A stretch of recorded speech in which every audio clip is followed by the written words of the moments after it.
Who is really behind drugs in the Philippines, its financial beneficiaries, and who protects them? The drug crisis grips the Philippines like a dark fog, turning neighborhoods into battlegrounds and families into ruins.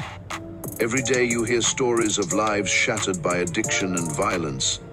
This shadow trade fuels killings, steals futures, and erodes trust in leaders. It's not just a street problem, it's a beast that touches everyone. The official story paints a war on drugs led by tough crackdowns.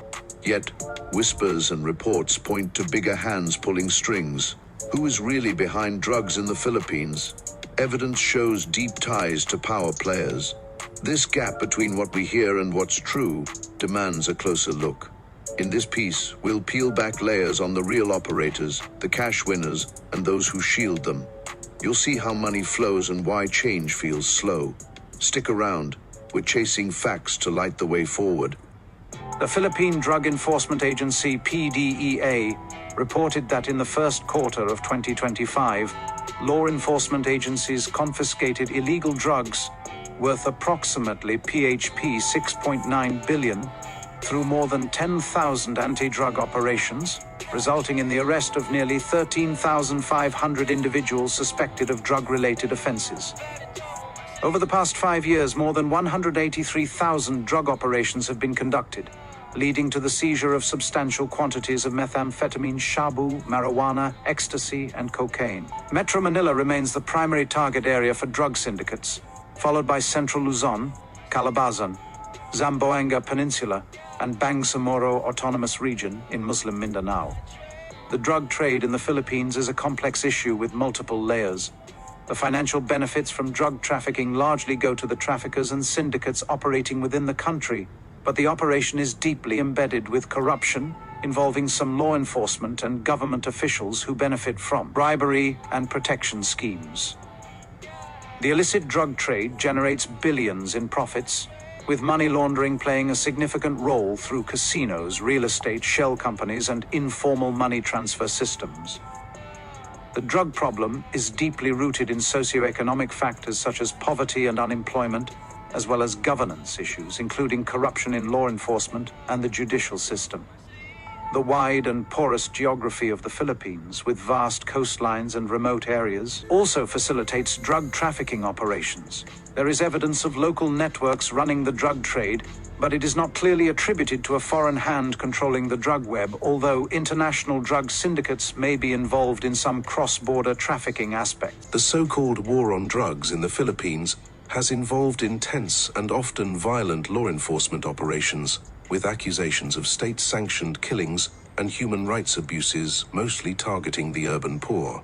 The highest financial gainers tend to be drug syndicates embedded within the country's illicit economy, while corrupted officials and some police officers also benefit administratively and financially from their roles in the drug trade and anti-drug operation. Historical roots of the drug trade in the Philippines. The drug trade in the Philippines didn't start overnight. It grew from small seeds in the past. Over decades, it twisted into a massive problem that shapes life today. The emergence of the methamphetamine trade. Back in the 1970s, marijuana ruled local markets. Things shifted in the 1990s when shabu, a cheap meth form, took over. UN Office on Drugs and Crime reports show Southeast Asian groups slipped into the scene. They used local ports to flood streets with this deadly stuff. Shabu hit hard because it's easy to make and sell. Demand spiked in cities like Manila. By the 2000s, it linked the Philippines to global routes. This change turned small users into big crises. Local warlords stepped in first, controlling rural areas. They teamed up with outsiders for supply. Philippine National Police files note groups like those in Mindanao leading early pushes. Journalists at Rappler dug into old cases. They found ties to foreign smugglers from the start. These players built networks that last today. Power and greed mix to keep it going. One example, in the 1980s, clashes in the South showed warlords using drugs for cash. This set a pattern of local control with outside help. Impact on Philippine society: addiction rates climbed fast after shabu arrived. The Philippine Dangerous Drugs Board tracks how it hit urban poor hardest. In slums like Tondo, families broke apart as dads and moms chased highs. Kids faced neglect and crime waves grew. Communities saw more theft and fights. Real stories from survivors paint a grim picture. Lost jobs, broken homes. Health costs soared too. Hospitals filled with overdoses. This wave pushed society to the edge, begging for real fixes. The true architects, who is really behind the drug operations digging deeper, you find organized webs at work. Who is really behind drugs in the Philippines? It's not lone wolves. It's layers of groups with deep reach. Let's break it down step by step. Local syndicates and cartel influences. Groups like the Kurotong Balalang ran street ops in the 90s. They enforced with guns and fear. DEA reports link them to Chinese suppliers for chemicals. Mexican cartels joined later using sea routes. Local media exposed how these ties pump shabu in. One bust in 2017 seized tons, showing the scale. These syndicates thrive on weak spots. They recruit poor youth for low pay. It's a machine built on control and quick cash, political and elite involvement. Some politicians get named in probes. Congressional hearings revealed links to drug cash in campaigns. PCIJ stories highlight businessmen who front ops as legit trades. Take the Mama Sapano clash. Reports tied it to hidden drug routes in the South. Elites use influence to steer probes away. Why? Protection means steady profits. Rhetorical question. If leaders fight drugs, why do some areas stay hotbeds? Evidence points to quiet deals that keep wheels turning. The Philippines sits as a key stop in Asia-Pacific flows. UNODC data shows precursor imports from China spike yearly. Ships dock with hidden loads, feeding local labs. Cross-border teams use tech for smuggling. Phones and drones help dodge patrols. This global web makes local busts feel small. Foreign aid fights it, but gaps remain. The trade crosses oceans, pulling the nation in deep. Financial beneficiaries tracing the money trail money as the fuel. Who gains most from drugs in the Philippines? Follow the cash to see winners at every level. It hides in plain sight, boosting some while hurting many. Street dealers pocket quick bucks, maybe 10,000 pesos a week in busy spots. Mid-bosses rake in more, buying loyalty with shares. Enforcers get cuts for muscle work. Laundering happens via small shops or bets. Watch for sudden cash in poor areas, it's a red flag. You can spot it by new bikes or homes popping up fast. These gains trap folks in cycles. One dealer's story, he started small, now owes bosses his life. Greed chains them tight.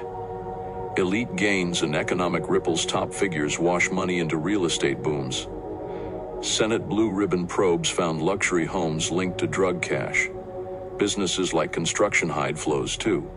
One scandal, a mayor's clan built empires on shady funds. It ripples to jobs that seem clean but aren't. Elites live large off this shadow economy. Think of it like a leaky boat. Money sinks into pockets, not society. National growth suffers as trust fades. Corrupt officials skim bribes for safe passage. Industries like shipping profit from blind eyes. World Bank notes illicit trade eats 1 to 2% of GDP yearly. Indirect wins go to lawyers and banks that overlook signs. Poor communities pay the real price, lost chances. This web exploits the weak for elite comfort. The protectors, networks shielding the trade. Who shields these ops? Protectors hide in plain view, blocking justice. From badges to benches, they form a wall. It's time to name them. Law enforcement complicity. Some police take payoffs to look away. The 2016 PNP mess exposed officers running rackets. Human Rights Watch called it internal shields that let bosses walk. One case, cops guarded labs for months. Tips got ignored, whistleblowers faced threats. This betrayal hits trust hard. You wonder, how do you fight crime when guards join in? Reforms lag, but stories push for change.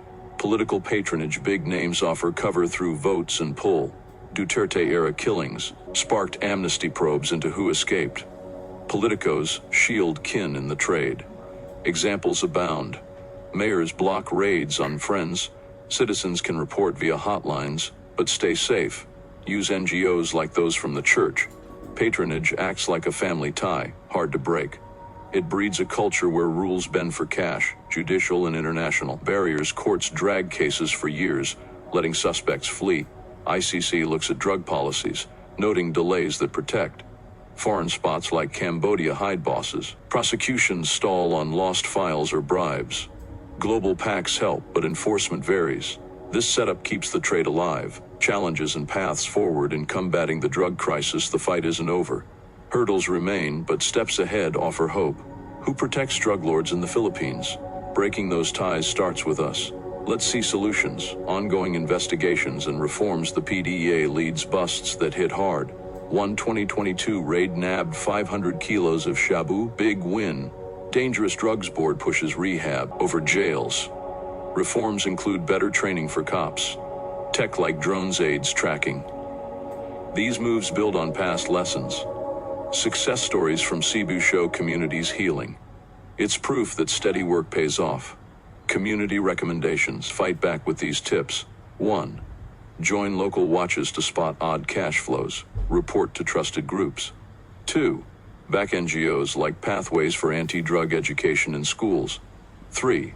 Push leaders for open books on budgets. Vote for clean ones. We've uncovered who is really behind drugs in the Philippines. Syndicates, elites, and global links drive it. Financial winners range from street hustlers to tycoons washing billions. Protectors in police, politics, and courts shield the mess, letting it fester.